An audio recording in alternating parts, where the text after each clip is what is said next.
네, 안녕하세요. 오늘은 CTCC라고 들어보셨을까요? 전술적 응급 사상자 처치 위원회인데요. 여기서 제시하는 지침들을 좀 깊이 들여다볼까 합니다. 네, CTCC요. 네, 저희가 참고한 건 CTCC 웹사이트 자료들이랑 또 일반 시민부터 의료 전문가까지 이 대상별로 나온 TECC 지침 문서들이에요. 네, 맞습니다. 그 문서들이 아주 구체적이죠. 핵심 질문은 이거 같아요. 그 군사 환경 있잖아요. 굉장히 치열한. 그렇죠. 거기서 얻은 경험, 이 생존 지혜를 민간에서 발생하는 예측하기 어려운 그런 고위험 상황 있잖아요. 뭐 큰 재난이나 테러 현장 같은 곳에요. 네네. 이걸 어떻게 적용할 수 있을까? 이게 오늘 저희의 주된 관심사입니다. 중요한 지점이죠. 특히 저는 그 부분이 흥미롭더라고요. 예전에는 현장이 안전해질 때까지 기다려라. 이게 우선이었는데 이게 오히려 골든타임을 놓치게 할 수도 있다. 이런 문제의식에서 TCC가 시작됐다는 거예요. 바로 그겁니다. 그게 CTCC의 핵심적인 변화 중 하나예요. 위협 수준에 따라 접근법이 달라지는데요. 크게 세 단계로 나눠요.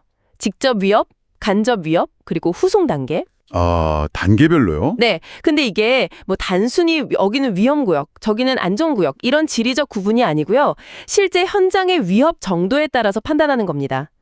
가장 중요한 건 마냥 기다리는 게 아니라 어느 정도 위험 속에서도 바로 생명을 구할 수 있는 조치를 어떻게 시작할 거냐 이거죠. 아, 기다리는 게 아니라 바로 행동하는 거군요. 그렇죠. 부상자한테 빨리 다가가서 그 자리나 아주 가까운 곳에서 핵심 처치를 하고 또 최대한 빨리 병원으로 옮기는 거. 이게 사망률을 낮추는 데 결정적입니다. 그리고 정신건강 문제도 빼놓을 수 없죠. 사건 노출을 좀 줄이고 심리 지원을 빨리 시작하는 것도 이제 중요하게 보고 있습니다.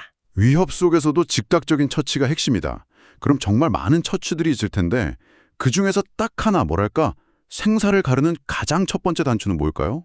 그건 뭐 두말할 필요 없이 대량치를 통제입니다. 아, 피를 멈추는 거군요. 네, TECC 지침 우선순위를 보면 뭐 말치나 XA, BCD 이런 약자로 외우기 쉽게 해놨는데 여기서 맨 업 M이나 X가 바로 그겁니다.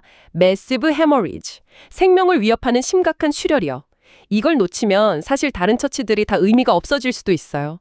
군 경험에서 얻은 정말 뼈아픈 교훈 중 하나예요. 그렇군요. 출혈 통제. 네, 그 다음에 이제 기도를 확보하고 숨은 잘 쉬는지 확인하고 그리고 저체온증 막는 것도 모든 단계에서 계속 강조되고요. 네. 출혈 통제가 제일 중요하다는 건 알겠는데 근데 막상 그런 상황이 오면 뭐 저 같은 일반 시민이랑 훈련받은 전문가랑은 역할이 다를 수밖에 없잖아요. 그렇죠. 아주 중요한 질문이신데요. 보통 사람들은 뭘 할 수 있나요? 당장에요. 일반 시민, 그러니까 TECC에서는 액티브 바이스탠더라고 부르는데 이분들의 역할이 생각보다 훨씬 더 중요해요. 지침을 보면 뭐 복잡한 기술 이런 거보다는 즉각적으로 할 수 있는 행동에 초점을 맞추고 있거든요. 예를 들면요? 예를 들면 피가 나는 곳을 직접 손으로 세게 누르는 거. 이게 가장 기본이고요. 혹시 지혈대가 있다면 사용법을 배워서 쓰는 거. 아니면 깊은 상처에는 깨끗한 거즈 같은 걸로 꽉 채워 넣는 거. 상처 충전. 이런 것들이죠. 정말 위기 상황 초반에 여러분의 이런 어쩌면 단순해 보이는 행동 하나하나가 생존 사슬의 첫 고리가 될 수 있는 겁니다. 아, 저 같은 사람도 할 수 있는 일이 분명히 있군요. 그럼요. 반면에 이제 경찰관이나 소방관 같은 초기 대응자분들은 조금 다르죠.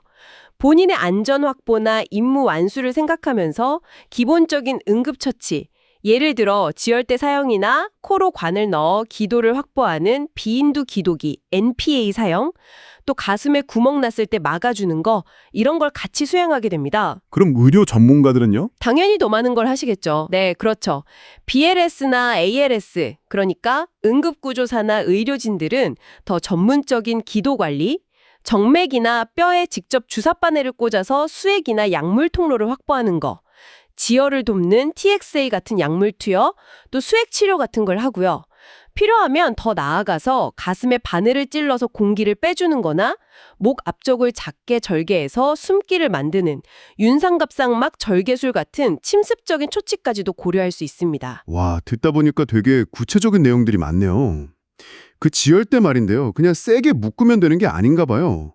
아까 뭐 재평가 얘기도 하셨고. 네, 맞아요. 지혈대가 생각보다 간단하지 않아요.